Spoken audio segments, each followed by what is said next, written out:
Do coração da nossa biodiversidade, surgem inovações que transformam a saúde, a ciência e o futuro. O terceiro prêmio Pio Corrêa de Inovação em Ciências Farmacêuticas com a Biodiversidade Brasileira celebra essas descobertas.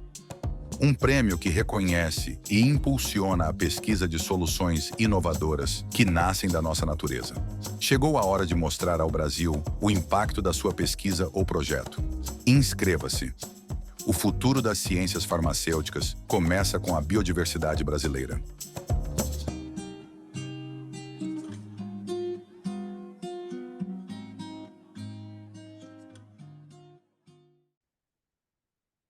Olá, boa tarde a todos.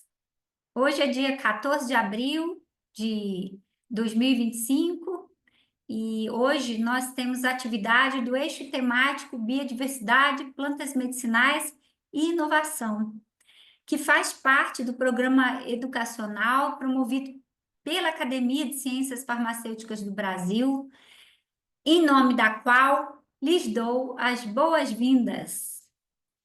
Em 2025, as atividades eles estão organizadas em 6 eixos temáticos, né? Um desses é esse que eu acabei de falar, sobre biodiversidade, plantas medicinais e inovação, bem sugestivo, que acabamos de ver o vídeo agora da terceira edição do Prêmio Pio Corrêa da Academia.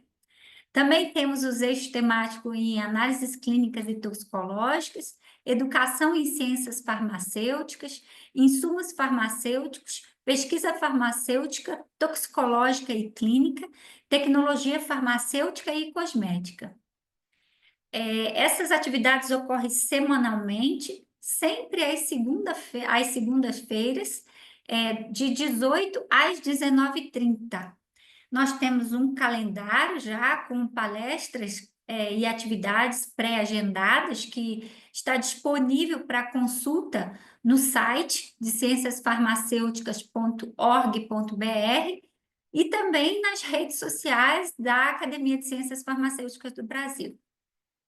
Esse programa educacional da Academia possui atividades gratuitas graças aos mantenedores dessas atividades, a citar alguns: MS, Sindusfarma, Eurofarma, Iperafarma, Abafarma, Abifina, BD, FCE Farma, Hipofarma, ICF, Sincamesp, Estefanato Group e Witton Brasil.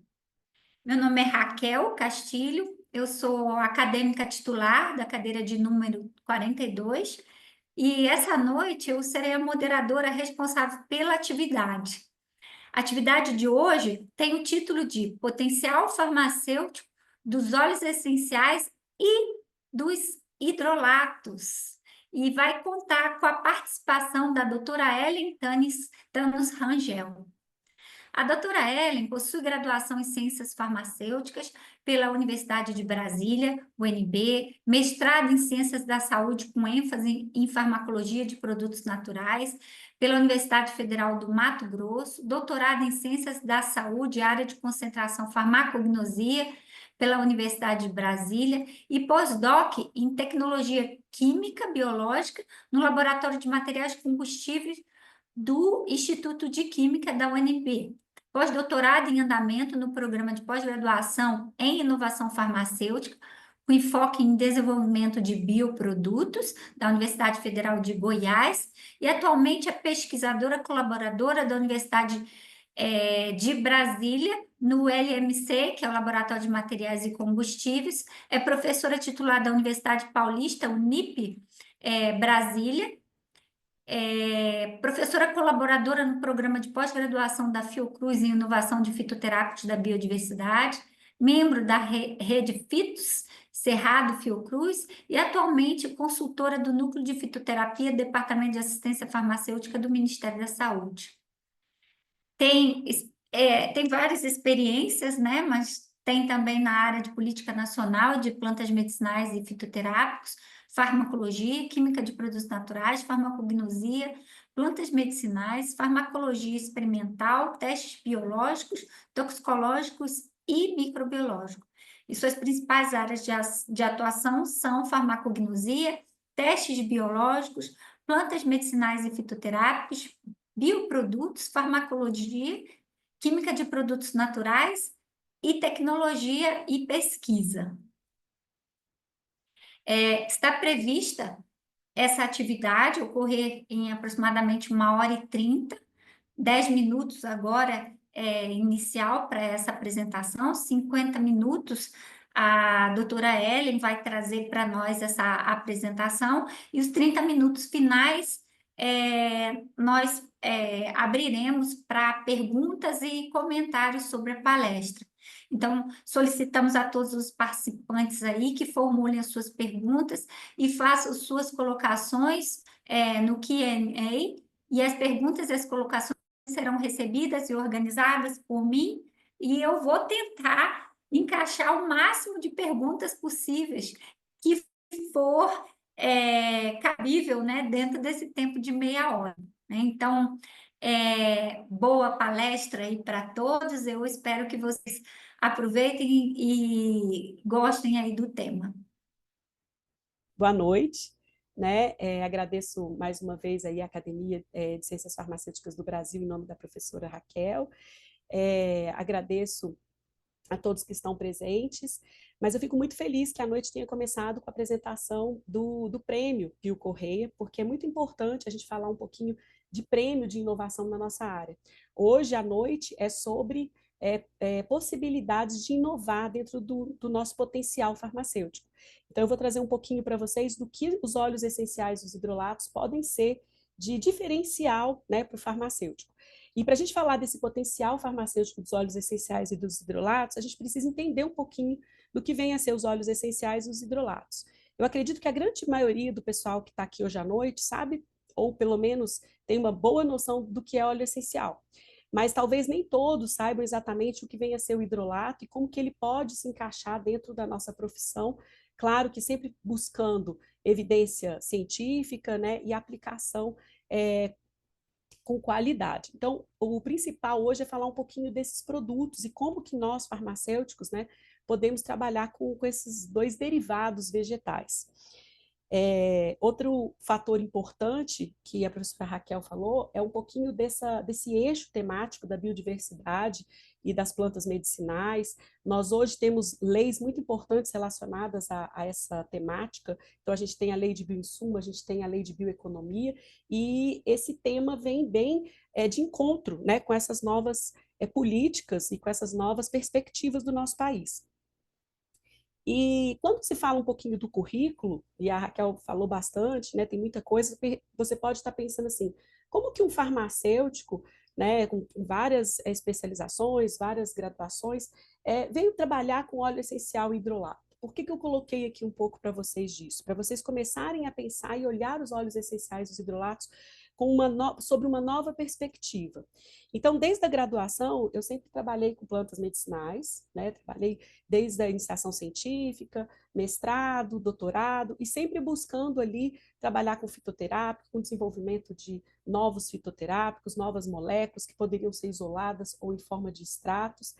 E a gente vê muito pouco, né, nas disciplinas de farmacognosia sobre óleo essencial. Menos ainda se fala em hidrolato. Eu confesso para vocês que quando eu formei, há muitos anos atrás, nem se falava sobre hidrolato, e óleo essencial era só mais um dos derivados vegetais. Muito se falava de extratos, muito já se buscava a padronização dos extratos, mas pouca coisa se comentava sobre óleos essenciais. E há 5 anos eu tive a oportunidade, dentro dessa linha de trabalho com plantas medicinais e fitoterápicos, de trabalhar numa indústria, uma indústria diferenciada, uma indústria de produção de insumos vegetais.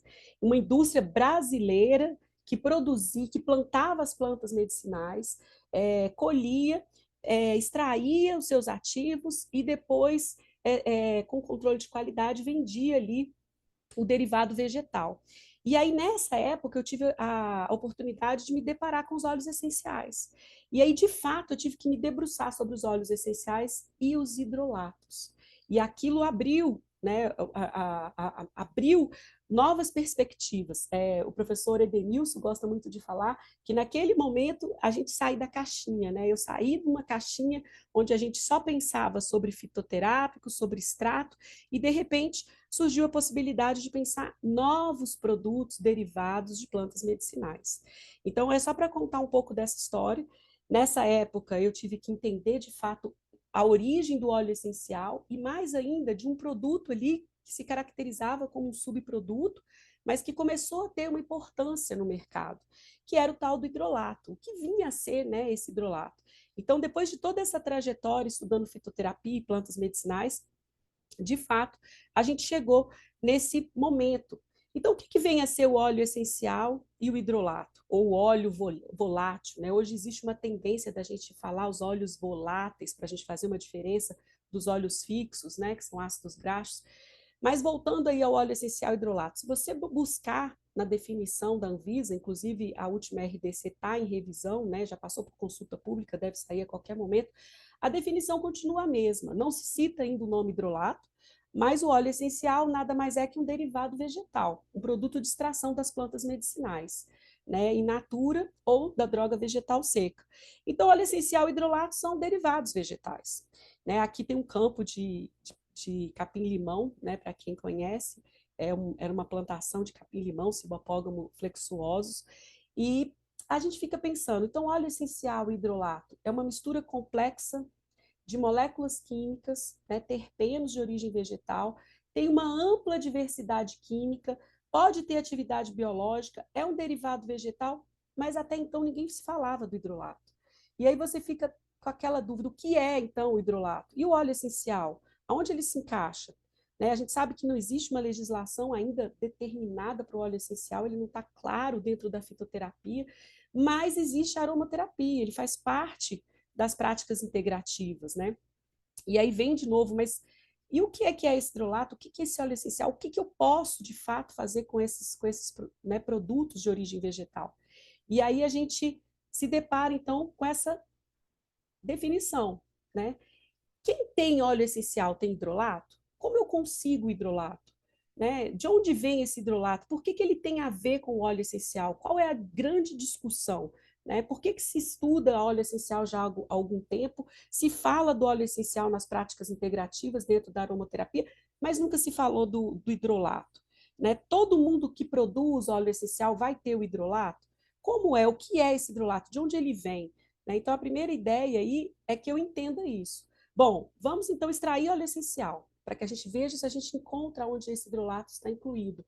Né? Então, como começa a extração do óleo essencial? De onde vêm essas etapas? Então, eu vou começar a partir de um campo de plantas medicinais. Né? Aí vamos lá, plantas, né, que sejam ativas. A partir da planta, eu preciso ter uma planta bem definida, bem identificada, com controle de qualidade. Lembra que quando se fala de plantas medicinais, de derivados de origem vegetal, eu preciso aqui garantir o controle de qualidade da droga vegetal, antes de mais nada. Depois desse ponto, eu vou ter essa espécie no momento exato para que eu possa fazer a coleta, trazer ela para alguma das minhas alternativas de extração, são vários os processos de extração de óleo essencial. Normalmente na indústria se usa por arraste a vapor, mas existem outros métodos que podem ser utilizados.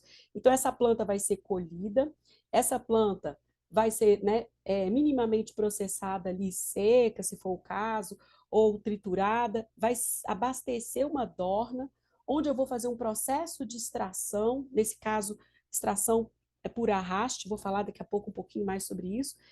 Nesse momento, eu consigo fazer a extração do óleo essencial. Quem eu estou usando para extrair o óleo essencial? Então, os métodos que usam a água como um processo de destilação, de arraste, vão me dar lá no final o hidrolato. Então, quando eu faço a extração por hidrodestilação ou por arraste a vapor, essa água que eu colher no final, que eu consegui recuperar, ela foi mais na frente chamada de hidrolato. Né? Durante algum tempo ela era um subproduto, as indústrias tinham dificuldades de saber o que fazer, a quantidade de hidrolato no processo de extração do óleo essencial é várias vezes maior, né, do que do óleo essencial. E hoje, o hidrolato tem sido visto como um produto também. Ele já não é mais um subproduto ou um descarte da indústria de óleo essencial, né? Então, apesar do óleo essencial ainda continuar sendo o carro-chefe, né, digamos assim, ele vai para análise, mas aquela água que fica começa a ter um novo panorama. Hoje no Brasil, porque há algum tempo já se fala de hidrolato lá fora, a gente sabe que a Europa, em termos de óleos essenciais, ela está bem adiantada em termos de estudos. Então, a gente encontra alguns estudos sobre hidrolatos, né? É até difícil fazer uma busca, porque se usa outros termos, como hidrosóis, hidrolatos, mas a gente consegue fazer uma correlação. E hoje já está bem claro o papel do hidrolato, inclusive no Brasil, né? Em 5 anos, isso foi assim, deslanchou muito como perspectiva. Então, depois da gente entender esse caminho, a gente começa a perceber, então, que eu posso ter hidrolato. Quem fizer uma extração de óleo essencial usando a água, né, como processo de arraste ou como processo de hidrodestilação, no final vai ter o hidrolato. Essa figura que ficou muito conhecida, né, na internet, qualquer um que busca lá, né, pesquisa, sobre extração de óleo essencial por hidrodestilação ou arraste, encontra essa figura na internet, está aqui, né, a referência, ela é uma figura antiga de 2013, mas ela é bem fácil de ilustrar o processo, né, de extração, principalmente de extração por arraste a vapor. Por que se prefere o processo de arraste a vapor na indústria, né, de óleos essenciais? O que acontece? O processo de extração, onde eu uso só o vapor, né, da água, ele é um processo mais suave, onde eu não cozinho, né, a droga vegetal junto com a água. Então, quando se fala de usar o óleo essencial para os fitocosméticos, né, o aroma vai ser muito importante. Então, como ele se trata de um método mais suave, um método onde eu não tenho o cozimento da droga vegetal junto com a água, ele acaba sendo o preferido, né, pela indústria. E aí, como funciona? Já que a gente já falou sobre, né, esse método vai cozinhar, como assim? Então, aqui ele é bem esquemático, eu vou mostrar para vocês assim, uma dorna real de uma indústria, mas esse esquema ajuda muito a gente a entender, né? Então, aqui seria a dorna, né, de aço inoxidável. Ela precisa receber o vapor de água que não precisa estar do lado, pode ser fora do galpão, pode ser a partir de encanamentos próprios, né, com uma certa controle de pressão, mas você precisa, né, ter então um abastecimento ali desse vapor. Lá fora, uma caldeira, né, onde vai ter, pode ser uma caldeira, pode ser um sistema a gás, pode ser um sistema elétrico. O importante é que você vai ter que aquecer a água para que ela se transforme em vapor e esse vapor que entre na sua dorna. Então, quem é responsável pelo processo de destilação, de extração do óleo essencial das células vegetais é o vapor de água. Por isso a gente fala arraste por vapor. E aí esse vapor ele vai entrar na dorna, vai passar pela droga vegetal, pelas plantas, pela parte da planta que contém a maior quantidade, né, de óleo essencial, de terpenos voláteis ali, e esse vapor vai ser capaz, então, de arrastar com ele esses terpenos, né? E a gente sabe que todo vapor tende, né, a subir, e ele vai tentar sair dessa dorna, né? E ela vai estar fechada. Lá em cima ela vai encontrar, então, um condensador que vai, então, estar resfriado, e nesse momento, tanto o vapor de água quanto os terpenos do seu óleo essencial vão condensar e vão, então, escorrer e você vai recolher aqui embaixo. Aquilo que você recolhe, que é ainda a água, que era o vapor responsável pela extração, foi denominado hoje em dia de hidrolato, mas nada mais é do que a água do processo de destilação daquela planta que você estava destilando. E o óleo essencial, normalmente menos denso, vai ficar por cima e você vai conseguir fazer a separação por diferença de densidade. É comum na indústria você usar um decantador antes de separar os dois, né? Existem vários processos que podem otimizar essa extração. E aqui vale comentar o seguinte: mas meu hidrolato tem muito pouco cheiro, tem muita pouca substância. Olha o desafio entre essas duas moléculas. né, entre esses dois compostos, desculpa. O óleo essencial, para ele ser bem extraído, né, eu preciso ter um óleo essencial bem concentrado. E o hidrolato, ao mesmo tempo, ele vai ter uma porcentagem de voláteis, entretanto, se eu deixar uma porcentagem visível à separação, eu já vou colocar para o óleo essencial. Então, aqui existe um equilíbrio, né, muito grande entre uma substância e a outra, né, entre um grupo de substâncias e o outro, e o processo de destilação em si. Né? Tem hidrolatos com qualidade que a gente percebe nesse processo de destilação. Lembrando aqui que, por exemplo, comecei o processo de destilação, não tem óleo ainda. Você deve lembrar bem, quem é farmacêutico aí, ou químico, que fez lá sua aula, né, de química orgânica ou de farmacognosia, quando você usa o Clevenger em laboratório, pinga uma gotinha de óleo para você fazer extração. Os óleos essenciais, eles rendem muito pouco, fazendo uma correlação com a massa de droga vegetal. E aí você começou a destilar o óleo, esse sim é o hidrolato. A água que começa a sair antes de destilar o óleo essencial ainda não é hidrolato. O hidrolato, ele é mais bem visto no mercado do ponto de vista de atividade, né, farmacêutica, farmacológica ou até de bioatividade, a partir do momento que o óleo também é destilado. Então, é muito importante aqui, eu estou comentando sobre isso, para vocês verem como é importante o conhecimento, né, para se destilar óleo essencial hidrolato. Porque a gente fala muito dos derivados vegetais que são obtidos facilmente em casa, como as preparações extemporâneas de chá, né, que você faz uma infusão, uma decocção. Óleo essencial hidrolato não é um derivado simples de se obter. Não é qualquer pessoa sem conhecimento nenhum que vai conseguir fazer uma boa extração de um óleo essencial ou de um hidrolato. Né? E hoje, por falta de algumas legislações sobre isso, ou regulamentações, muita gente, né, destila de qualquer forma. Né? Mesmo assim, eu ainda preciso de um equipamento, mesmo que ele seja mais simples, para fazer esse processo. Né? Então, agora a gente já tem noção do que é esse hidrolato, esse óleo essencial. E o que define os dois? O que diferencia os dois? Né? Eles têm semelhanças. Eu comecei a fazer agora uma destilação de óleo essencial sei lá, de alguma planta, de capim-limão, que a gente estava falando. Esse capim-limão é a origem, né, de Cibopógamo, flexuosos. E a semelhança entre o óleo essencial e o hidrolato vai ser a extração e a origem. Os dois vêm do mesmo processo de extração e da mesma origem, da mesma espécie botânica que precisa ser identificada, rastreada. O que eles têm de diferença?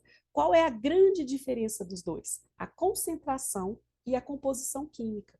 Por que isso é muito importante? E para o público farmacêutico principalmente, porque nós conseguimos entender bem essa semelhança devido à nossa formação. Então, a gente entende de farmacobotânica, a gente entende de farmacognosia e a gente entende de fitoquímica. A concentração pode definir, por exemplo, o destino final. Se eu vou usar para farmacologia, se eu vou usar na cosmetologia, se eu vou usar para qual fim? E a composição química. Essa é outra discussão, eu não vou entrar em tantos detalhes hoje, porque nosso tempo é muito pequeno, né? Isso daria muito tempo, mas muitos ainda acreditam que o hidrolato ele vai ter os mesmos constituintes do seu óleo de origem. E nem sempre é assim. Muitas vezes, o hidrolato, o majoritário do hidrolato, não é o mesmo majoritário que eu encontro no óleo essencial. E aí a gente vai daqui a pouco falar um pouco sobre isso, e isso também vai definir se ele vai ser mais ativo ou menos ativo e quais as potencialidades para os dois produtos. Né? Então, ao destilar uma planta medicinal, uma planta aromática principalmente, né? Não vamos falar só medicinal, porque daquele ar vai ser só um medicamento, a gente sabe que a gente pode usar para várias finalidades. Né? O que a gente obtém como produto principal? O óleo essencial. Mas aquela água do processo de destilação, de extração, que até pouco tempo era um coproduto, era um subproduto, hoje ele é chamado de hidrolato e já tem no mercado um valor agregado. Isso abre a nossa mente, as nossas perspectivas, né, para pensarmos em novas potencialidades. Aqui eu trouxe uma foto, não sei se todos já viram, já passaram, já tiveram oportunidade de ver uma dorna de aço inoxidável industrial de extração de óleo essencial e hidrolato, né? Aqui ela abastecida com a droga vegetal, né?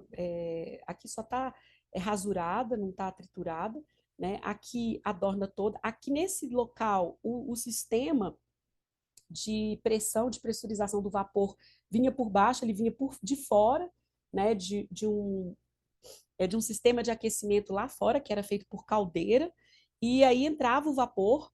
É muito importante o controle da pressão, muito importante o controle da temperatura, né, desse vapor, né, não só na dorna, quanto também no condensador. A gente sabe que se a gente consegue fazer esse choque de condensação, é muito mais rápido o processo e mais eficiente. Aqui eu até mostro para vocês que eu sempre achei esse condensador aqui, inclusive era uma crítica, né? Pequeno para o tamanho da dorna.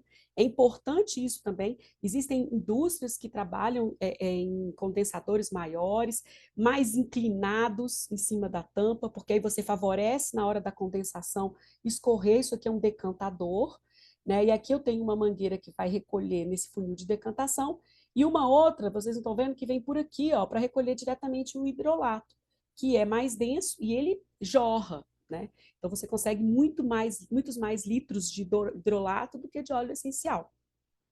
Então esse seria mais ou menos uma dorna real para exemplificar um pouco do que a gente viu ali naquele esquema, né? Bom, e quimicamente? Qual a diferença desse óleo essencial e desse hidrolato? Como que eu posso pensar nessas potencialidades? Eu quero que você saia hoje à noite daqui com ideias, aí, ó, que seja para o prêmio Pio Correia, que seja para a sua vida profissional, que seja para a sua vida estudantil, científica, né? Mas que abra a sua cabeça para novas possibilidades de uso dos óleos essenciais e hidrolatos. Como que a gente pode enxergá-los? Então, aqui, falando um pouquinho do óleo essencial e do hidrolato, eu trouxe de cara a imagem, né, de duas embalagens, porque isso já vai te dar uma noção da química deles, né? O óleo essencial, as embalagens em vidro, âmbar, o hidrolato, eu já posso acondicionar numa embalagem de plástico, né? Eu já tenho que ter cuidado com o tipo de plástico, mas por quê? Porque a grande maioria da constituição do meu hidrolato vai ser água. 99,9 quase por cento, olha, ele praticamente tem 0,2 a 2% de voláteis. E essa porcentagem é muito importante, porque se você lembra que eu falei, se eu deixar voláteis suficientes para que a olho nu eu veja no funil de decantação, eu vou separar. Então o hidrolato, ele tem terpenos voláteis ainda, mas ele vai ter muito pouco desses constituintes. A grande maioria é água, muita água. E o óleo essencial, a grande maioria deles são terpenos voláteis, principalmente monoterpenos, a gente sabe disso. Também temos alguns sesquiterpenos, alguns diterpenos, mas a grande maioria são monoterpenos, porque eles vão primeiro na hora de você fazer aquele processo de extração a vapor. E aí isso já te dá, né, uma luz do que você precisa se preocupar. Eu tenho que estar atento, então, para o quê? E se eu estou falando de moléculas, de várias moléculas terpênicas, eu tenho que estar atento que aqui eu posso ter uma interferência química. Então, a grande preocupação com o óleo essencial é estabilidade química. Preocupação com a luz, preocupação com o armazenamento, no sentido de quê? De proteger contra a estabilidade química, que é bem diferente da composição do seu hidrolato, que a maioria é água. E a gente sabe que o grande problema da água é o quê? Contaminação. Grande quantidade de água significa micro-organismos a qualquer momento. E é interessante porque a gente percebe isso em alguns hidrolatos bem nitidamente e outros nem tanto, porque eles ainda trazem algumas moléculas ativas e às vezes antimicrobianas. Então são hidrolatos que chamam muita atenção. Uma espécie que está sendo muito estudada, né, que tem várias aplicações na nossa área, é a melaleuca alternifolia, principalmente. O óleo essencial é extremamente importante, tem uma atividade antimicrobiana muito estudada, principalmente antifúngica, e o seu hidrolato mantém essa atividade. Apesar de ser muitas vezes mais, entre aspas, diluído, se a gente for levar em conta isso, se mantém o ativo, que é o terpinem 4-ol, que ainda é uma molécula extremamente antifúngica, e esse hidrolato confere uma estabilidade maior do que outros. Então, a gente começa a perceber que, de fato, né, existe essa diferença. Nem todos os hidrolatos vão ter a mesma composição do óleo, mas alguns podem ter. E o que vai explicar essa diferença química? Então, é muito comum que a gente espere que o hidrolato tenha as mesmas estruturas que o óleo, mas muitas vezes não. Isso vai depender muito dos compostos. O que eu encontro muito no hidrolato? Eu encontro aqueles terpenos que são menos voláteis e que são mais oxigenados ou mais polares, porque eu tenho água aqui. Aqueles terpenos que não conseguirem ser tão hidrossolúveis, digamos assim, se é que é possível, né?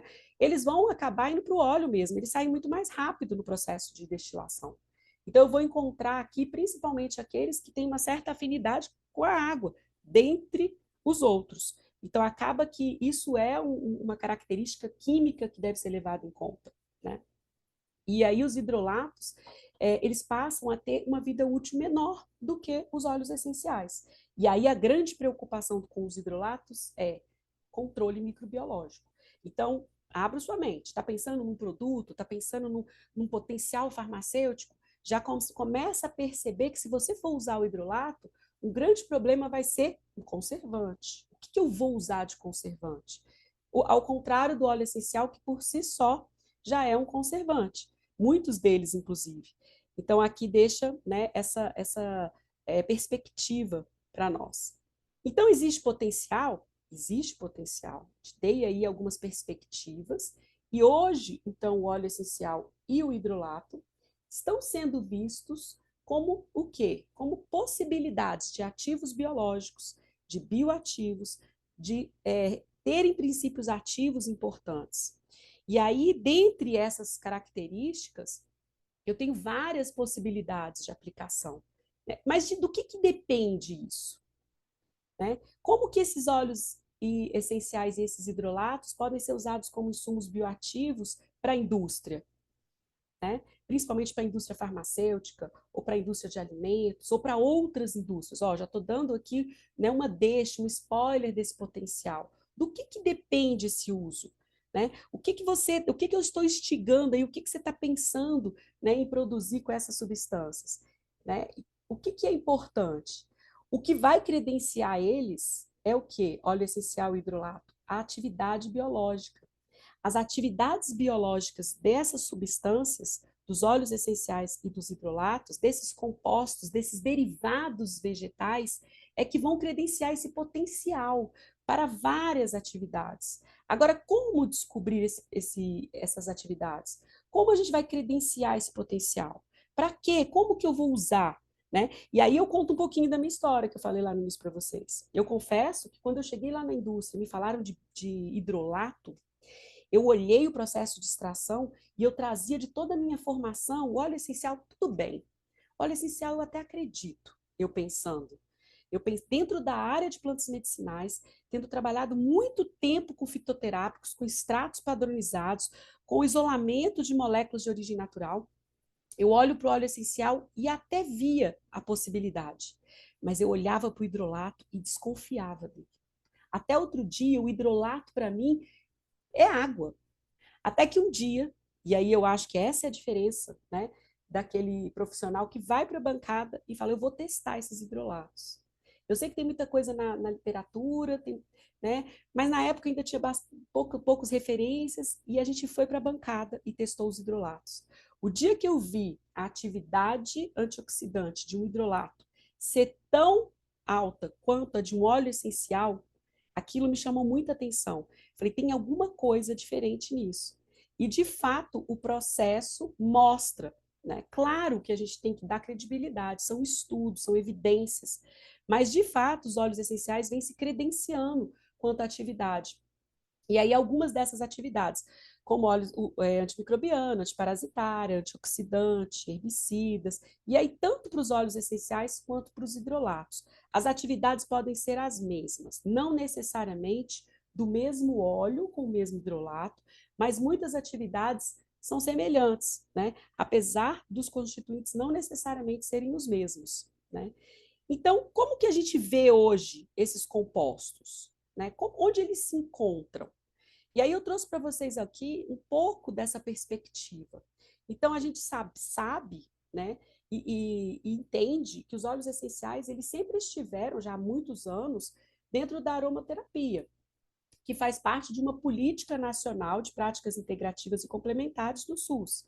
O uso do óleo essencial do ponto de vista de aromaterapia já é reconhecido como uma prática integrativa.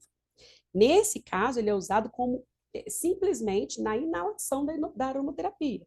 Qualquer outro uso era especulação, até que você comprove sua atividade.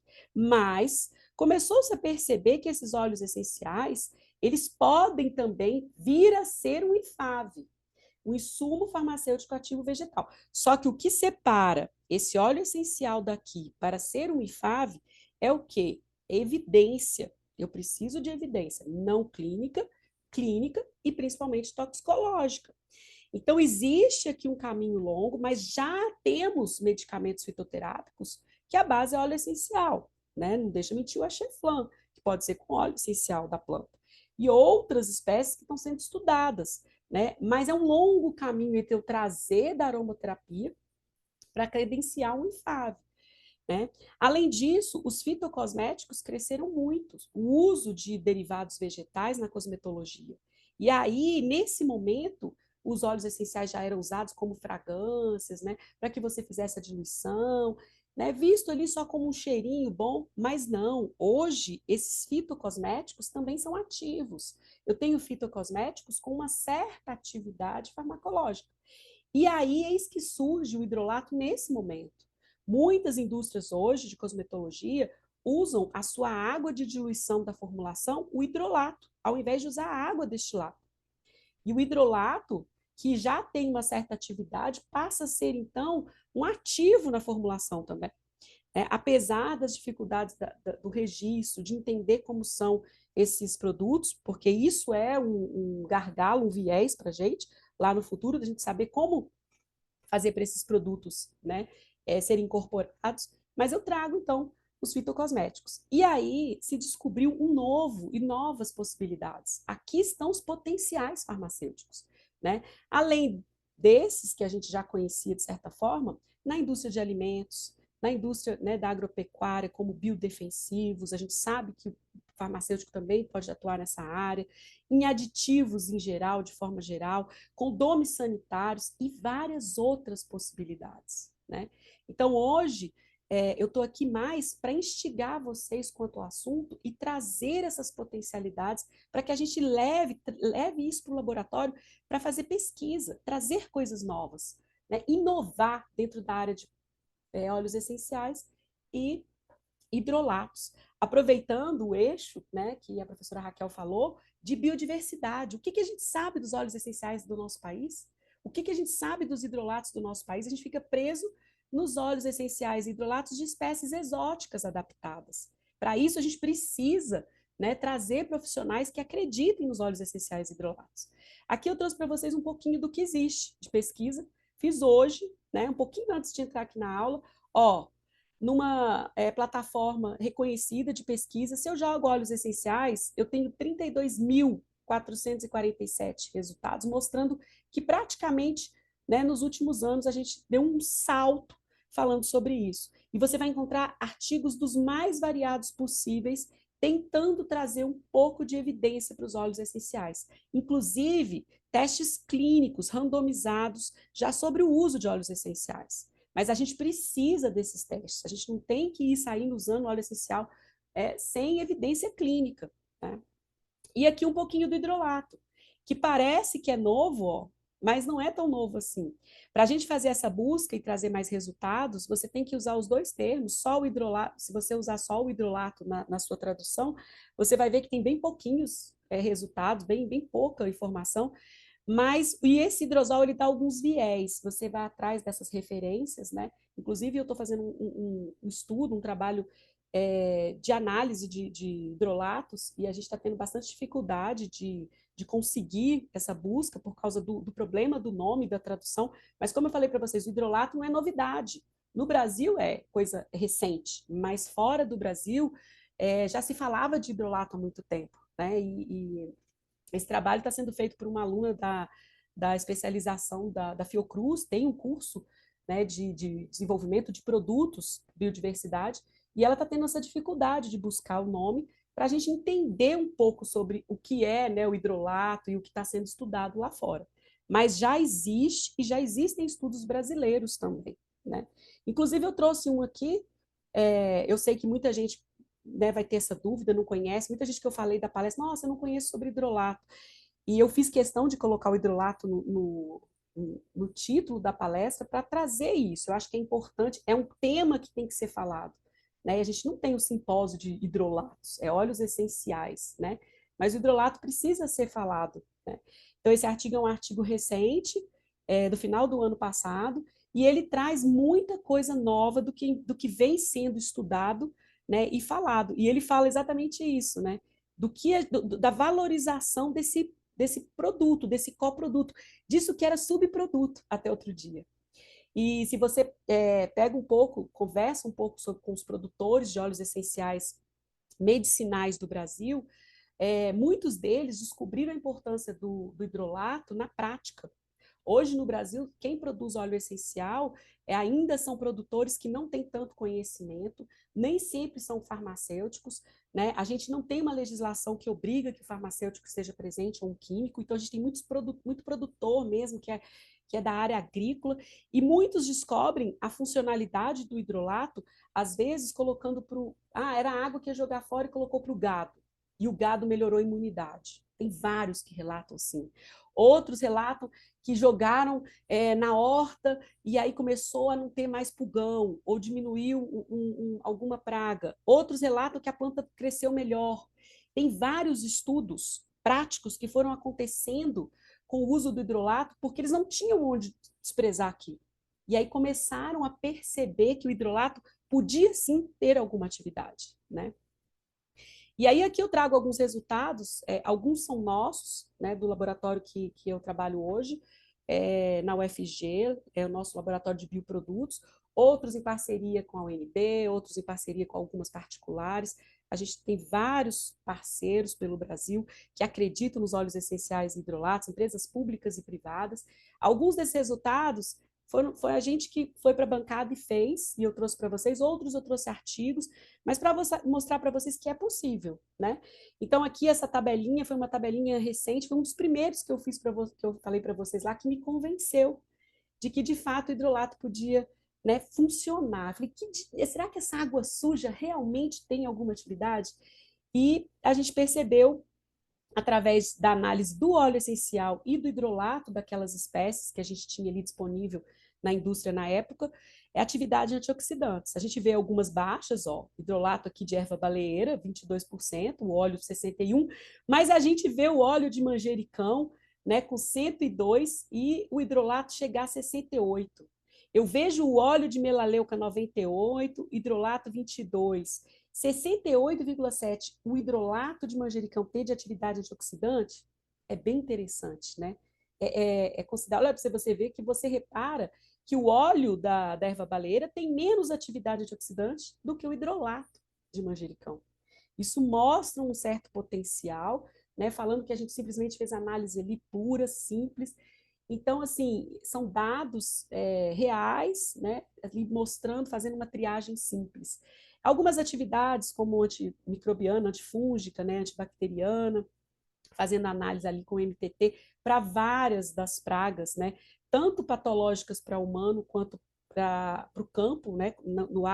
Na agroindústria, no agronegócio. E aí a gente tem testes com bactérias patogênicas, fitopatogênicas, né? Fungos patogênicos e fungos também fitopatogênicos, mostrando potencial. E para bactérias importantes, como E. coli, Staphylococcus aureus, né, algumas fitopatogênicas importantes em grandes culturas, né, como a Xylella fastidiosa, que é uma praga muito importante, estudada no agronegócio, né, alguns fungos fitopatogênicos que são importantes, como os fusários, que atacam a soja e outras grandes culturas, então a gente vê que isso é importante. Aqui alguns trabalhos que a gente veio apresentando ao longo do tempo, né, estudo comparativo de atividade antioxidante de hidrolatos e óleos, comparação de óleo essencial e atividade antimicrobiana. Então, assim, testes nossos e vários outros autores que comprovam essa atividade. Alguns estudos que estão sendo realizados em parceria com a Embrapa, e aqui eu trago várias possibilidades. A gente já tem vários estudos na atividade inseticida, né? Antimicrobiana, nematicida, alelopática, como elicitores. Isso é importante falar, porque pouca gente sabe que os óleos essenciais e os hidrolatos podem funcionar como, né, entre aspas, fazendo uma correlação aí, como elicitores, que são possíveis, desenvolvem ali na planta, ativam algumas atividades biológicas na planta. Como herbicida, é dificílimo uma molécula herbicida que não seja tóxica, né? A grande discussão do glifosato durante anos, e hoje a gente tem óleo essencial e hidrolato sendo estudado como herbicidas naturais. Isso é muito importante, né? Aí eu trago isso que eu estou falando, ela está falando da boca para fora. Existe um produto que já está registrado há algum tempo, que é a base de um óleo essencial, que é o Timorex Gold. Estou falando porque está livre, está no Google, né, já é registrado no Ministério da Agricultura, e ele é muito usado para fungo, né, para ferrugem da soja e para, né, outros fungos. E assim como a melaleuca, né, que é um óleo essencial que já tem atividade, outros vários têm sido estudados. Alguns estudos, gente, até do laboratório eu não pude trazer detalhes, vocês sabem que as patentes, né, correm junto com a gente, então tem várias coisas sendo estudadas, mas o que eu quero hoje trazer a mensagem é a possibilidade e que existe e que é possível, são potencialidades farmacêuticas. O farmacêutico tem mais de 140, né, áreas de atuação. Então, vamos pensar fora da caixinha, né, como diz o professor Edenilson, vamos pensar, vamos inovar, né, e hoje a gente vive um momento muito importante quando se fala de óleos essenciais, desses insumos naturais, do ponto de vista de óleo essencial e hidrolato, na agropecuária. Porque a gente tem uma lei de bioinsumos que pode ajudar, né, que garante esse uso, né, isso facilita o registro no Ministério da Agricultura, um registro diferenciado, além do que a gente também está estimulando a lei de bioeconomia, que foi publicado o ano passado pelo Ministério do Meio Ambiente, fazendo uma cadeia produtiva. Vamos pensar numa cadeia produtiva de plantas medicinais, não só para fitoterápicos, mas para fitoprodutos, né? Lembra do nosso slide lá atrás? Porque o farmacêutico ele pode atuar em vários dos fitoprodutos, né? Então, aqui alguns das possibilidades. Essa daqui, ó, não sei se todos sabem, mas é para mexer com vocês. A COP está aí, a gente precisa estar antenado, a gente precisa, né, saber das possibilidades. Não sei se vocês sabem, mas já tem estudos sobre o uso de óleos essenciais, e principalmente o hidrolato, por ser menos concentrado, como aditivos em rações de animais bovinos, que são responsáveis pela emissão, né, de metano. E aí, quando o animal come uma ração com a adição desse hidrolato, ele tem menos gases e vai liberar menos metano. Isso tem sido estudado, o artigo ele tem vários estudos sobre isso, isso não é novidade, tem várias pessoas fazendo estudos sobre essa possibilidade, e a COP está aí que não deixa mentir, vai ter um painel falando sobre isso. A gente precisa de cuidar, né? O mercado de carbono hoje é uma realidade, o uso de plantas medicinais de forma racional e com sustentabilidade também está dentro desse panorama. Então, esse também é um papel do farmacêutico como um todo, né? Um outro mercado que o farmacêutico também faz parte é o mercado PET, né? A gente ainda engloba dentro da agropecuária, mas não só na aromaterapia, porque a gente sabe que existe aromaterapia para PET, na farmacologia, a gente tem poucos medicamentos de fato veterinários com óleos essenciais hidrolatos. Entretanto, nesse outro mercado, como antimicrobiano, principalmente inseticida, carrapaticida, né, nematicida e assim por diante. A gente tem vários produtos no mercado. Essa aqui é uma empresa, estou citando algumas pessoas, mas não tem nada, né, só porque estudam, são parceiros de pesquisa, né, que tem produtos que usam óleos essenciais, né, a Herbali, ela faz produtos desenvolvidos com óleos essenciais puros ou em blends para o mercado PET, né? Existe o desenvolvimento de coleiras repelentes com o uso de óleo essencial e hidrolato. E existe um outro mercado, que eu não vou comentar muito, mas a gente pode aproveitar aqui essa parte do mercado PET, que é o dos domes sanitários. Os hidrolatos, no início, começaram a ser muito usados para domes sanitários, e principalmente para o mercado PET, porque o hidrolato ele não tem tanto aroma. Então, aquele cheiro não era muito forte, eles começaram e perceberam que o uso do hidrolato, por exemplo, de melaleuco, o uso de hidrolato de palma-rosa, de outras espécies que tinham alguma atividade ali antifúngica, antimicrobiana, carrapaticida, estavam sendo muito bem vistos, né, no mercado. Então, esse é um outro mercado importante, né, que a gente pode pensar como potencialidade farmacêutica. Aqui é um outro mercado também muito importante, que o farmacêutico também pode atuar, que é o de alimentos como um todo. Eu trouxe especificamente uma sub-área, né, dos alimentos, mas como várias outras possibilidades, mas como, por exemplo, o uso de hidrolato e óleo essencial como aditivo, né, alimentar, não só na comida, mesmo no alimento como conservante, mas também nas embalagens bioativas, os biofilmes, né, o uso de óleo essencial e o uso do hidrolato. A gente viu que uma das características principais dos óleos essenciais hidrolatos é antioxidante. E a gente sabe que um dos problemas, principalmente dos alimentos semiprocessados, né? O que é o semiprocessado hoje? É você cortar e botar na bandejinha lá, ou você botar aquela bandejinha de morango que funga rápido. Então, se eu fizer embalagens que tenham, e hoje já tem vários estudos sobre isso, inclusive a gente tem parcerias com a UNB, a UFG e várias outras universidades, estudando sobre essas embalagens bioativas, filmes comestíveis. Já existem alguns filmes que vão cobrindo a própria fruta, né? E sendo de origem natural, eles com certeza serão menos tóxicos, né? E terão menos problema de você usar outros químicos, né, sintéticos. Inclusive, hoje a tendência não é nem usar o PVC em si, né? É você trocar o PVC por embalagens plásticas de origem natural, como quitosana e outros que possam dar um tipo de fibra, né? Isso também faz parte dos nossos estudos. Esse aqui, ó, se você não está vendo, esse aqui é bem diferente desse plástico aqui, que é PVC.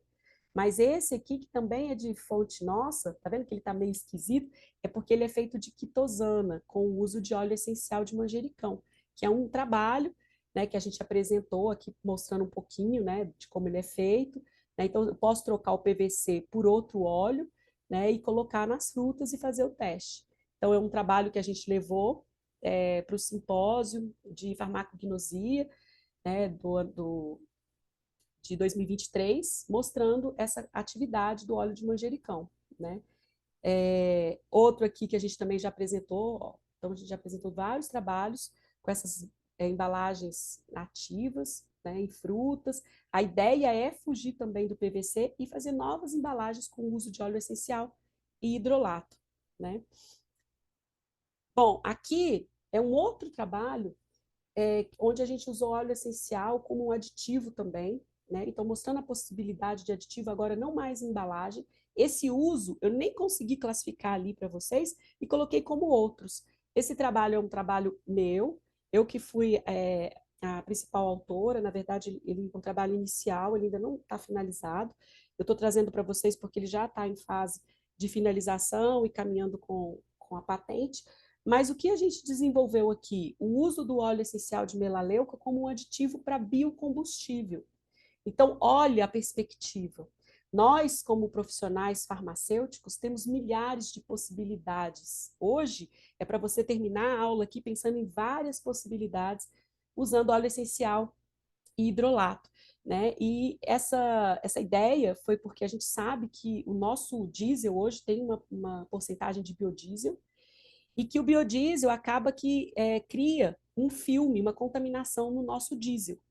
E aí, na época, pandemia, eu pensei, por que não testar o óleo de melaleuca como um antifúngico? Um dos grandes problemas é o fungo, é o aspergillus, que entope os motores, porque ele vai crescendo. A tendência hoje é aumentar o biodiesel, e que bom, lembra, estamos na fase de quê? Da química verde, de melhorar o que eu uso, né, diminuir os combustíveis fósseis e aumentar os combustíveis verdes, mas os combustíveis verdes contaminam. Então, precisamos também de uma alternativa natural para lidar com essa contaminação.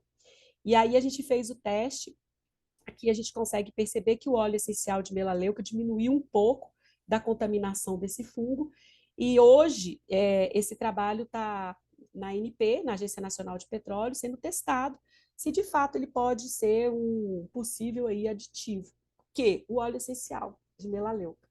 Né? Então, é para mostrar para vocês que existe a possibilidade. Eu coloquei aqui no cantinho, ó, para instigar vocês. Né? Por isso que eu falei que foi bom falar do prêmio Pio Correia. Esse trabalhinho aqui eu apresentei num congresso, um simpósio brasileiro de plantas medicinais, em 2022, e ele ganhou o prêmio José de Abreu Matos. E aí muita gente falava, mas é um simpósio de plantas medicinais, o que ele tem a ver? O que tem a ver? Nós estamos falando de uma planta medicinal, favorecendo a cadeia produtiva natural, favorecendo a lei de bioinsumos e bioeconomia, diminuindo o uso de combustíveis fósseis e usando uma planta, né? Eu queria muito que fosse uma planta da biodiversidade, mas a melaleuca é quase nossa já, tá? Ela tem origem australiana, mas ela se adaptou muito bem ao Brasil e ela é uma exótica muito bem adaptada e que nós estamos sabendo aproveitar muito dela. Mas fica a dica, por que não? Quem sabe uma outra espécie brasileira pode ter uma atividade ainda melhor, né? Bom, com tudo isso, o que falta para nós? Olha as potencialidades. O que falta para a gente utilizar óleos essenciais hidrolatos de plantas medicinais no Brasil? O que falta? Infelizmente, ainda falta padrão de qualidade, representatividade nacional, cadê as nossas espécies, né, da natureza? Regulamentação para esse setor de plantas medicinais e hidrolatos, principalmente, e políticas públicas sobre isso. É importante que a gente valorize. O único, não vou falar único, né, porque nós somos uma classe que se dá muito bem com a multidisciplinariedade, mas se tem um profissional que conhece de fato do campo até o derivado vegetal, até o produto acabado, somos nós, que de fato temos formação para trabalhar com a planta, né, aromática, né, a planta que vai dar essa origem até o produto final. Né? Então, a gente precisa se envolver mais e garantir isso como um mercado, uma área, né? Uma reserva de mercado. E uma coisa que chama muito a atenção e que é importante, não é o foco de hoje, mas o controle de qualidade. Como fazer controle de qualidade de óleo essencial? Né? Vocês sabem que o óleo essencial é fácil, cromatografia gasosa, porque ele é volátil. E aí eu deixo para vocês, devolvo a pergunta. E o hidrolato? Quem sabe fazer, de verdade, análise, né, da composição química do hidrolato, sendo que é um produto quase 100% de água. Então, é um grande desafio, é uma crítica grande sobre isso. A gente está levando agora 2 trabalhos, 2 alunos meus da UNB estão levando trabalho para o simpósio de farmacognosia sobre a discussão dos testes de controle de qualidade do hidrolato. Né? E não são todas as empresas que fazem, né? O pessoal da UFRJ é muito bom nisso, existe uma empresa, uma startup dentro da USP, a Bioasset, que é muito boa nisso, estuda sobre isso, abre para grupos de estudos, porque esse é o caminho. Lembra, de novo, nós somos cientistas, pesquisadores, a gente quer evidência. Como fazer? Né? Como fazer a análise desse hidrolato? Né? E aí é importante a gente estar atento a isso. O controle de qualidade é importante para todos os dois, lembrando que algumas características do hidrolato não vão servir para o óleo essencial, né? Mas é claro que os parâmetros físico-sensoriais, como aspecto visual, a cor, isso lá na hora da destilação você já sabe se o hidrolato e o óleo estão dentro do padrão. Né? Parâmetros físico-químicos, a gente já sabe que a densidade do hidrolato vai ser muito mais próxima da água e o do óleo essencial muito menor. Né? A gente sabe algumas características, que o hidrolato você vai conseguir calcular pH, mas o óleo essencial você vai ter que fazer índice de acidez, porque ele é um óleo. Então, algumas características importantes ali para você conhecer o seu produto, para que você chegue. Conhecer, na verdade, a sua matéria-prima, o seu derivado vegetal, para que você chegue num fitoproduto de qualidade. Né? E aí poder entender tudo isso. Bom, então, para finalizar, é muita informação, eu acho que caberia, né, uma palestra só de óleo essencial, uma só de hidrolato, mas a ideia hoje, quando eu pensei, né, e quando me indicaram para dar essa palestra, eu pensei, eu quero levar a potencialidade, a capacidade, o que é o óleo essencial e o hidrolato, e quero que vocês vejam que existem várias outras possibilidades, né, além do fitoterápico e da aromaterapia. né? Então, os óleos essenciais são derivados, óleos essenciais hidrolatos são naturais, são derivados vegetais, são capazes de ter ações biológicas, podem servir como matéria-prima, não só para fitoterápicos, mas para os fitoprodutos, bioprodutos. Vamos internalizar isso, vamos abrir o leque de opções, de possibilidades farmacêuticas. 2 gargalos são importantes, eu comentei muito rápido. Primeiro, onde conseguir essa matéria-prima de qualidade? A gente está falando, onde eu vou conseguir esse óleo? Quem vai extrair esse óleo? Onde eu vou conseguir essa planta, sabendo que é ela mesma? Isso serve para o óleo essencial e isso serve para o hidrolato. Esse é um desafio. Nós temos produtores de óleos essenciais medicinais no Brasil, mas eles não têm uma sociedade ainda formada, tá? Eles ficam aí à mercê da falta de legislação. Quando se fala de produtos de origem vegetal, a gente precisa de ter pessoas para produzir essa planta para nós. Não adianta você descobrir um super fitoproduto e não saber onde conseguir mais dessa planta. Até porque se ela não for cultivável, você vai colocar ela em extinção? Cadê a sustentabilidade? Então, isso é um gargalo importante, né? Porque bem produzido, eu vou ter com qualidade. Além disso, respaldo científico. Precisamos de testes bem delineados, não clínicos e clínicos. Para os fitoterápicos, a gente já está bem definido. Mas e para o resto? Então, a gente precisa, né, de um respaldo científico para que esses fitoprodutos sejam mais bem vistos pela sociedade, né? E, por fim, que eu já comentei, o papel do farmacêutico é crucial nessas várias possibilidades de utilização dos óleos essenciais e dos hidrolatos. E aí eu fico por aqui, eu passei um pouquinho do tempo, né? Eu sei que não vai dar tempo de responder todas as perguntas, mas fica à disposição para o que vocês precisarem, né? Foi muito rápido, eu tentei trazer aí um pouco da minha paixão hoje pelos óleos essenciais e hidrolatos, do ponto de vista científico e de possibilidades de aplicação. E aí eu agradeço mais uma vez e fica aí o contato. Não está ali, gente, mas o Laboratório de Bioprodutos da UFG trabalha muito com óleos essenciais e hidrolatos. Sigam a gente, né? Tragam para a gente lá no laboratório, pesquisa no nosso Instagram, e a gente está aberto para novas pesquisas, ideias, quem quiser conhecer o laboratório, tá? É isso, muito obrigada. Obrigada, doutora Ellen, pela excelente palestra. Muitos elogios aqui, né? Muitos agradecimentos pela palestra maravilhosa. Ficou clara a sua paixão pelo assunto, né? Eu acho que quem trabalha com plantas medicinais não é diferente. Nós somos assim, entusiastas, empolgadas. E eu brinco, o pessoal aí que está assistindo nem fica triste, não, mas eu sempre brinco assim, não, nós somos os melhores. Porque trabalhar com planta medicinal não é fácil, não, porque a gente trabalha com mistura. Eu só brinco e falo assim, não, a gente só tem gororoba.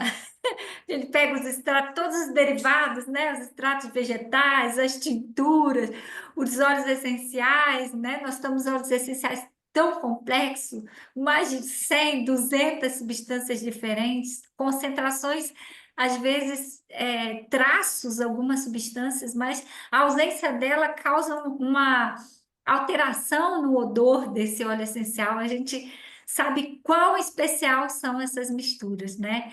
E aí a gente trabalha com a biodiversidade brasileira e a gente se encanta com os resultados da clínica, que é isso que você falou, né? Foi surpreendente ver que também os hidrolatos tinham essa atividade, né? Agora, não me surpreendeu também ver o quão o hidrolato é melhor com relação à atividade antioxidante.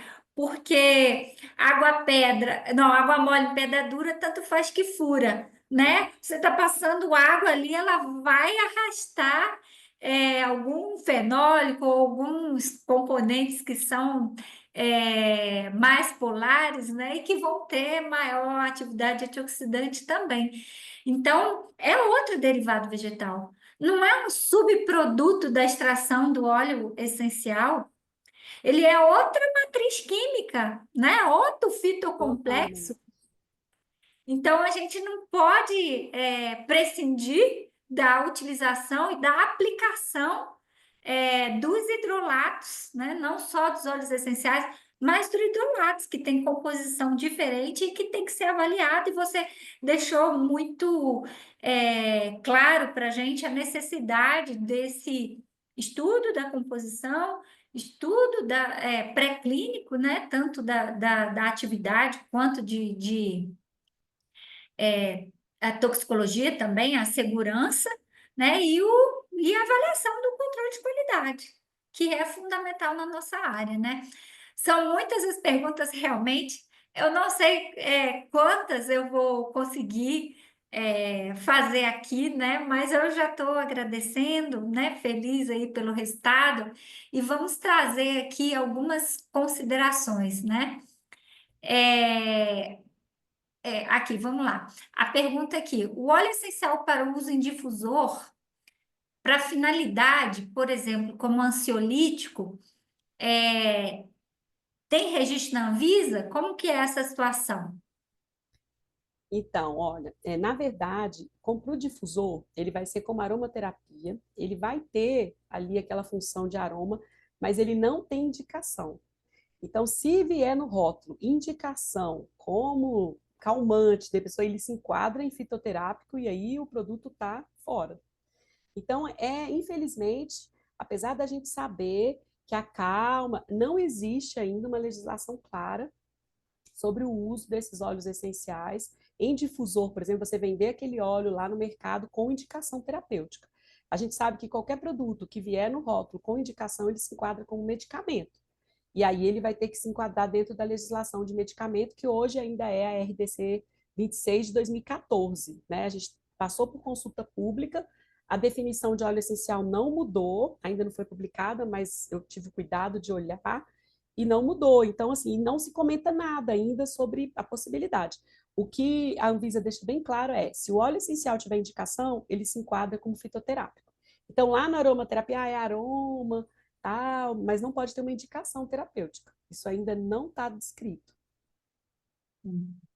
Essa foi a pergunta da Zulmira Mussa. Agora, a Juliana Rabelo agradece aí tantas informações, né? Mas ela pergunta: qual seria o desafio quanto ao uso de conservantes em hidrolatos? Né? Porque ele tem uma quantidade, você trouxe na palestra uma quantidade grande de água. Ela ainda comenta, né? Conservantes com certificados da EcoCert, como o Spectra Tast, dentre outros que são utilizados em cosmetologia natural, teria o potencial de ser usado nesse tipo de produto? Sua pergunta é maravilhosa, é o desafio da indústria hoje. O grande problema é o preço. O que acontece? O hidrolato, quando você compara ao óleo essencial, o preço dele, por ele ser produzido em grande quantidade, o preço dele ainda é muito barato. Então, muitas vezes eu usar um conservante que é caro, eu não consigo atender o mercado. Então, o que acontecia? Inclusive, eu vivi isso lá na indústria. Acontecia muito de algumas empresas que não se preocupavam com o tipo de conservante usarem conservantes que algumas empresas, né, para manter o selo verde aceitavam, né? E aí usava, para o sorbato era aceito, né? Depois ele caiu, não era mais aceito. Então, assim, alguns desses que são ecologicamente corretos ou que são naturais são muito caros e às vezes não paga o preço. Então, assim, é uma preocupação, é um desafio. Eu confesso que na época eu pensei em várias outras alternativas, vocês verem que eu sou boa de ideias, né? O que a gente se pensa muito com o hidrolato? A ideia de pasteurizar, ó, é uma ideia que se discute, mas teria que ver a possibilidade. Né? A ideia, você tem que pensar que a hora que o hidrolato é recolhido, ele está estéril, praticamente, porque ele é uma água que passou a mais de 100 graus e você recolheu. Existe a possibilidade de recolher, e algumas empresas têm começado a testar isso, como se fossem bombonas a vácuo. E aí você recolhe e deixa ele fechado. O grande problema da contaminação do hidrolato é no manuseio. Porque como você recolhe grandes quantidades, você tem que abrir e fechar várias vezes, e isso aumenta o contato com o ar, com o oxigênio e a contaminação. Então, existem já embalagens lacradas a vácuo, a ideia de você colocar numa embalagem que você só tira e lá dentro fica inerte, você não vai ter contato. Já existem algumas empresas estudando essa proposta. Então, sim, é um desafio. o uso de conservante natural para quem quer e vai vender um produto super qualificado e mais caro é uma proposta. Mas é isso, o preço, às vezes, do hidrolato não paga os cuidados. Você quer ver uma coisa que chamava muita atenção da gente? O teste microbiológico. Porque um teste eu teria que fazer cada lote de hidrolato para conservar, para fazer estabilidade. Não existe estudo de hidrolato de estabilidade. Quem está regulando esse mercado hoje são os próprios produtores, porque não existe nada na legislação. Só que aí você me fala, você é de uma empresa de cosmetologia e você quer comprar um hidrolato meu com laudo microbiológico? Aí você faz para quê? Aí o que tem sido feito com o próprio mercado? Se o hidrolato vai para cosmetologia, a gente usa a legislação da cosmetologia. Se ele vai para alimento, aí você usa a legislação de alimentos. Então, hoje, quem está regulando o próprio mercado de óleo essencial e hidrolato são os fins, as empresas fins. Então, dependendo para onde você vai vender, para quem vai comprar o produto, é que você vai ter que, né, começar a pesquisar e fazer o que... eu vou ter que me enquadrar. Né? Isso, dando um exemplo aqui, né, você falou do hidrolato, mas assim, até de óleo essencial. Tinha empresas estudando para ser um insumo farmacêutico. Aí ela foi lá credenciar a produção. Porque para ser insumo farmacêutico ativo vegetal é para ser um fitoterápico. Eu tenho que ter a origem da planta, eu tenho que ter cicata da planta, eu tenho que ter a colheita, a extração, tudo. Não era só o óleo final. Então, mostra que quem está regulando é o próprio mercado. Está passando da hora de precisar regular. Tá passando da hora, sim. Uma pergunta: como fazer a padronização dos hidrolatos? Pode ser feita em solução ou você também traz análise, né? Essa é uma segunda pergunta. Pode ser feita em solução ou você tem que se extrair e analisar? Então, eu não coloquei porque eu sabia que ia ser né, deixei de pergunta mesmo. Hoje se discute muito duas análises, que é comum. Uma delas, que a mais aceita, é você fazer a extração dos voláteis com solvente. Por que se faz a extração? Ou a outra seria você fazer análise em HPLC, né, porque grande quantidade, e fazer análise dos voláteis por headspace, separar. Por que se usa mais a extração da porção volátil? Porque a gente teria essa porcentagem. Essa porcentagem ela acaba sendo importante. Quanto de voláteis eu tenho no meu hidrolato? Isso é importante para saber se o processo de destilação está sendo eficiente, porque lembra, se eu tenho muito volátil no meu hidrolato, o óleo está ficando sem um pouco. Então, hoje, a mais aceita, e aí é o que eu estava falando, que a gente, inclusive, está levando uma discussão para o simpósio, para poder trazer isso à tona, porque precisa de mais estudo. Será que, de fato, é a mais... Né? E, assim, a grande discussão. Mas hoje o que mais está sendo usado é a extração, com solvente da parte volátil, e aí a posterior análise dessa parte volátil, desses terpenos. Mas é uma discussão, não é fechado. Igual eu falei para vocês, são grupos bem específicos que trabalham assim. Existe muita dificuldade. O que isso, se vocês pensarem rápido comigo aqui, sabe uma coisa que é um gargalo muito, é um viés, né? Nem falo que é um gargalo, é um viés dessa análise? A quantidade de amostra. Então, por exemplo, quanto eu mando de amostra? Aí nós começamos a fazer um pequeno trabalho. Se eu mando um litro, é uma coisa. E se eu mando 5 litros? Lembra que é muito diluído. Será que essa extração é tão fidedigna? Porque o processo de extração, como que é? Manual. Como que você vai fazer esse processo de extração? Ele tem viés? E mesmo a gente faz lá onde eu faço as análises, que é uma startup da USP, e o pessoal da FRJ também usa assim, eles fazem triplicata, fazem a média do cálculo do processo de extração para manter. Mas mesmo assim, a gente percebe que quando você manda muito pouco de amostra, 250 ml, por exemplo, você não consegue um resultado muito fidedigno, às vezes nem consegue analisar. Então, isso é um viés importante, que precisa se pensar e talvez um grupo de estudo, a gente começou um grupo de estudo de análise química de hidrolato, e o negócio ainda está um pouco caminhando, mas é uma proposta, é importante levar gente importante nessa área. E eu ainda fico pensando que quando a gente faz a extração do hidrolato, será que a gente realmente está avaliando o que é a composição? Porque ele está ali em água, né? Formando interações inter e intramoleculares ali, né? E é isso que vai ser responsável pela atividade antimicrobiana, o antioxidante. E aí, quando você extrai, será que você está realmente avaliando o que é esse fitocomplexo?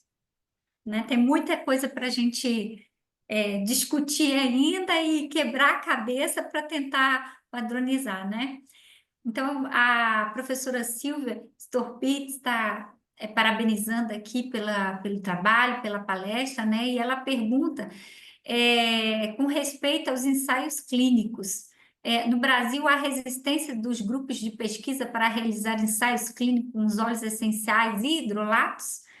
Foi Muita, até, inclusive, uma pergunta que foi feita mais à frente, né? Eles têm essa atividade, a gente teria que comprovar, né? Se fosse fitoterápico, por existe um exemplo. grupo, mas é muito incipiente no Brasil, a gente tem muito poucos grupos. Existe um GT no CRF São Paulo, de óleos essenciais, né, estudo de osmologia e tudo, e eles estão um pouco mais na frente. Mas é muito incipiente, tem alguns estudos, pouca coisa, né, mas fora do Brasil a gente tem muitos estudos, principalmente com a lavanda, que já está bem, né, Sim. delimitada, a gente conhece muito bem, mas aí é porque vai um pouco além, né? A lavanda a gente já tem até o linalol isolado, e aí você já tem estudos mais aprofundados. Mas no Brasil, a gente tem muita resistência do uso de óleo essencial.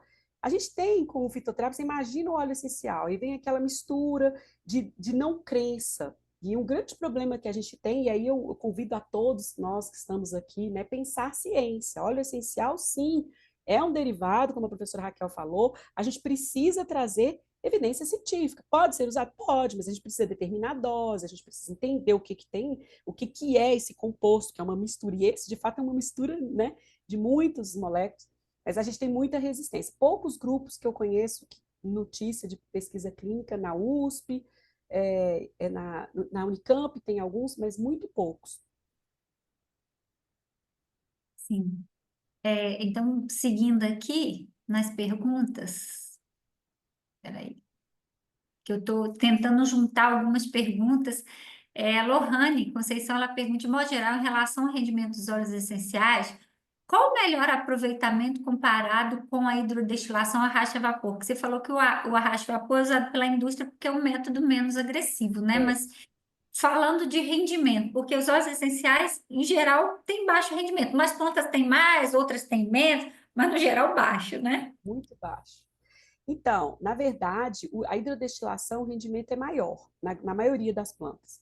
Só que tem esse inconveniente da hidrodestilação, né? De você, de fato, alterar, já é comprovado vários estudos de alterar alguns parâmetros importantes, principalmente o aroma, que ainda é muito usada na indústria de fragrância, e existe uma legislação para fragrância, que o óleo essencial no início começou muito, por isso o nome aromaterapia, que começou, e os óleos essenciais começaram muito na cosmetologia como fragrância.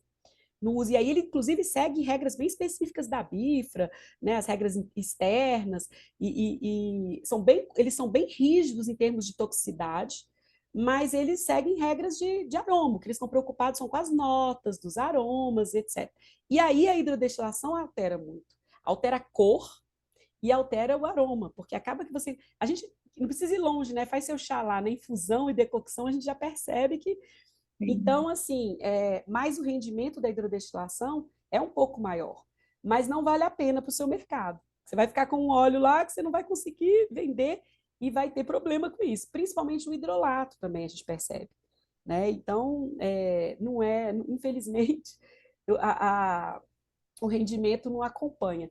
Sobre esse tema, eu até gostaria de fazer um comentário que é muito interessante, que é outra coisa que o farmacêutico, quando ele pensar em potencialidades de mercado, que eu acho que a gente esquece, principalmente quando a gente fala de biodiversidade, de planta, de produtos da parte de planta, nem tudo que a gente vê de fato lá na pesquisa e na ciência eu consigo trazer para a indústria.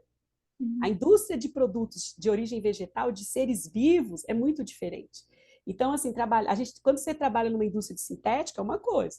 Mas a gente está trabalhando numa indústria que a gente está com derivado vegetal. E que se aquela planta não produzir esse derivado do jeito que você precisava, você vai ter um problema. Então, nem sempre o que a gente consegue trazer para a indústria. Então, é um desafio, é um outro desafio que eu acho também que o profissional farmacêutico consegue entender melhor, por causa dessa visão que a gente tem, tanto da produção, né, quanto lá da espécie botânica, que é mais difícil para um químico, por exemplo, trazer isso com ele. Exatamente, esse é o grande gargalo, na verdade, né? Não só do uso dos óleos essenciais, mas da fitoterapia também, né? Você ter o cultivo da planta medicinal com sustentabilidade, garantindo a matriz química, Exato. né? Para você ter a qualidade do produto. E esse é realmente um grande desafio, né? Então, a Cristiane Neto comenta aqui, né, da questão do cultivo e extração dos óleos essenciais dos pequenos produtores e que muitas vezes não tem apoio de profissionais habilitados, né? Então, os gargalos são muito grandes que ela comenta, né? Falta de legislação, dificuldade e incentivo desse pequeno produtor, né? A parceria entre o produtor e as universidades, Muito né? importante. A É, gente hoje tem a bioeconomia, né? A lei de bioeconomia está aí para isso. A gente precisa fechar a cadeia produtiva, a tal da cadeia produtiva de plantas medicinais, né? A gente fez um trabalho que era tirar dos assentamentos, convencer o assentado a parar de produzir soja, porque para ele aquilo ali ia ser ínfimo, e produzir planta medicinal. Mas cadê? Cadê o agrônomo especialista em planta medicinal? Cadê, né, a gente desenvolver o cultivo, né, de planta medicinal? Então, assim, a gente precisa de um trabalho conjunto. A bioeconomia, ela tem que fechar a cadeia produtiva. E aí, o gargalo que você falou, eu tenho, está padronizado, mas onde eu vou conseguir a planta? Quem vai produzir para mim essa planta com qualidade? Não é qualquer planta. A nossa planta ainda é diferente, ela tem que ter certificação. De onde vem essa muda? Ela vem da universidade, ela vem do Instituto Agronômico, ela vem da Embrapa, né? Então, faltam as parcerias aí, por isso que uma área muito diversidade, né, de biodiversidade, mas temos campos, gente, várias potencialidades. Quem quiser vir com a gente, né, Raquel, vem com a é, gente, porque tem espaço, sempre tem, e tem muita coisa boa para ser feita ainda.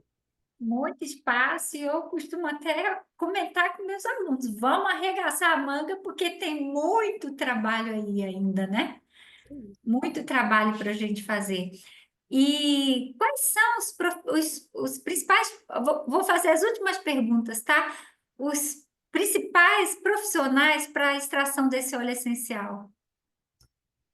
Bom, várias pessoas podem extrair. Não existe legislação que obrigue nenhum profissional, mas é importante, eu vejo que é importante que no processo todo tenha alguns profissionais. Então, eu acabei de falar, eu acho importante que tenha profissionais do campo, então eu vejo a importância de um botânico, de um agrônomo, um técnico agrícola, vejo a importância do farmacêutico para mim, né? Nós estamos aqui na Associação Brasileira de Farmacêuticos, né? De Farmacêuticos, nós somos farmacêuticos, Academia de Ciências Farmacêuticas, mas o farmacêutico, ele consegue compilar com esses profissionais, mas existe uma equipe, né? A gente pode aceitar um químico, a gente pode aceitar... Eu vejo a importância do botânico, porque você precisa ter mudas que sejam, né, as espécies que sejam, né, credenciadas, você precisa começar da espécie correta, a sua é qual espécie? Isso a gente tem muito problema, e a gente, de fato, sente falta, o campo é muito importante. Então, um produtor, um técnico agrícola, um agrônomo que saiba produzir planta medicinal. E hoje já se sabe que, mesmo sendo planta medicinal, campos de monocultura de plantas medicinais estão fadadas também a um insucesso. Hoje, o regime de agrofloresta com plantas medicinais está sendo muito mais sustentável e dando, né, produtos, extratos, óleos essenciais com mais qualidade.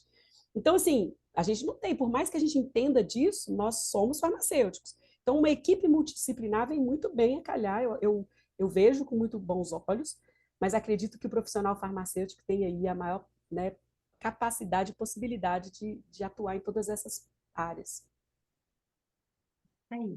Um comentário aqui da professora Adriana Nunes, do Rio Grande do Sul, né? Parabéns pela aula. O mapa de evidência, ela chama a atenção pelo mapa de evidências da efetividade clínica da aromaterapia, com 124 revisões sistemáticas e meta-análise em humanos para terapêuticas de óleos essenciais, hidrolatos e óleos graxos fixos também, né? Um trabalho do Cabicim Bireme Opas, que a Perfeito. Adriana fez parte também, eu também faço parte do Cabicim, né? Fez parte desse trabalho lindo. A Adriana acabou de ganhar uma premiação também com o trabalho do óleo essencial nessa tragédia que aconteceu lá no Rio Grande do Sul, né? Então, obrigada aí pela contribuição, Adriana. Então, nós vamos fechando, já passamos até um pouquinho do nosso horário, né? Tem muitas perguntas ainda, muita parabenização para você pelo trabalho. Estão sugerindo que você volte para falar do controle de qualidade, da questão dessa padronização química, das análises que são feitas em óleos essenciais. Então, fica aí já um convite para uma segunda oportunidade para a gente debater esse tema, né? Então, infelizmente, estamos indo aí para o fim, né? Vamos encerrar essa atividade de hoje, agradecendo a todos que participaram aqui até o final dessa atividade, né? Quero agradecer em nome da Academia de Ciências Farmacêuticas do Brasil e de todos os patrocinadores também, de uma maneira muito especial para a Ellen, né? Que nos trouxe aí brilhantemente esse tema tão relevante desse potencial farmacêutico dos óleos essenciais, deixou a gente com um gostinho de quero mais e com mais vontade de estudar e melhorar aí esse conhecimento, porque as populações estão usando, quer tenha respaldo científico ou não, então nós temos que correr atrás aí para usar com segurança e usar da melhor forma possível, né? É isso. Então, eu vou fechar aqui mais uma vez, chamando a atenção para o Prêmio Pio Correia de Inovação em Ciências Farmacêuticas com a Biodiversidade Brasileira. As inscrições vão até 31 de maio de 2025. O link está sendo compartilhado no chat e nas nossas redes sociais também, né? Esse prêmio ele foi instituído pela Academia de Ciências Farmacêuticas do Brasil em 2021, com o objetivo de incentivar e reconhecer pesquisadores atuantes nessas diversas áreas das ciências farmacêuticas, com ênfase nas pesquisas inovadoras que utilizam a biodiversidade brasileira com base para os seus estudos. Né? Muitos aqui participando, eu não pude fazer todas as perguntas, mas foram muitas, viu, Ellen? Então, ele reconhece esse mérito científico e os impactos socioeconômicos que você chamou a atenção muitas vezes durante a sua palestra, e iniciativas inovadoras que promovam avanços significativos para a sociedade. Então, que mais produtos que sejam desenvolvidos na academia cheguem à sociedade, cheguem à indústria, cheguem à sociedade para a gente usar com qualidade, né? Que contribuam para a saúde e o bem-estar da população. Né? Então, é um grande incentivo esse prêmio aos pesquisadores e empresas que contribuem com a inovação no setor farmacêutico e que atuam aí como formiguinhas e muitas vezes anônimos. São trabalhos anônimos que nem aparecem, mas que vão engrandecendo a nossa biodiversidade e o conhecimento, né, sobre as aplicações. Afinal de contas, nós ainda estamos entendendo o nosso corpo humano. Né? Com os canabinoides, atualmente, nós percebemos diferentes tipos de receptores, atuação em diversos órgãos. Então, a gente ainda continua compreendendo o nosso corpo pela biodiversidade, pelos parentes distantes evolutivos, né? Então, que podemos saudar essa biodiversidade e trabalhar com sustentabilidade para trazer o bem-estar aí para toda a sociedade, né? Então, eu agradeço imensamente aí novamente a Ellen, todo mundo, e um grande abraço até a próxima segunda-feira, né? Que nós traremos um novo tema, né? Dia 28 de abril, nós teremos aí a palestra Inteligência Artificial na Educação, com a professora Jeane Alzamorra, que é da UFMG, né, que fez uma comissão para trabalhar o uso da inteligência artificial na educação, né, e vai trazer muita luz aí para o tema e muita discussão para a gente mais uma vez. Então, para todos, boa noite, um grande abraço. Obrigada mais uma vez e boa noite, gente. Obrigada.